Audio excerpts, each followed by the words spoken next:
প্রিয় দর্শক এবং শ্রোতা মণ্ডলী, আসসালামু আলাইকুম। মুফতি জনাব তাহিরি সাহেবকে উদ্দেশ্য করে বলছি। উনি ওনার এক গজলে বলছেন যে মা বাবা জান্নাতের চাবি। কথাটা ঠিক নয়। আল্লাহ রাসূল নিজেই ওয়াজ করে বলছেন যে নামাজ হচ্ছে জান্নাতের চাবি। আপনি একটা ওয়াজের মধ্যে আরেকটা ঢুকাই দিলে হবে না তো, কাল হাসরে কিন্তু জিব্বা কাটা যাবে।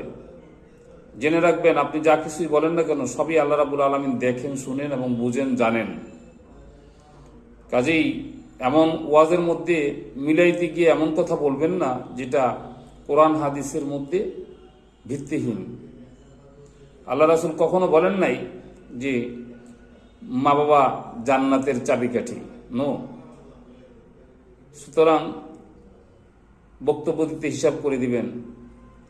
বিজ্ঞ আলেম আছেন, কিন্তু অনেক জ্ঞানী ব্যক্তি আছেন, অনেক দার্শনিক রয়ে গেছেন বাংলাদেশের মধ্যে। খুব সাবধান বক্তব্য দিতে। আসসালামু আলাইকুম ওয়া রাহমাতুল্লাহি ওয়া বারাকাতুহু।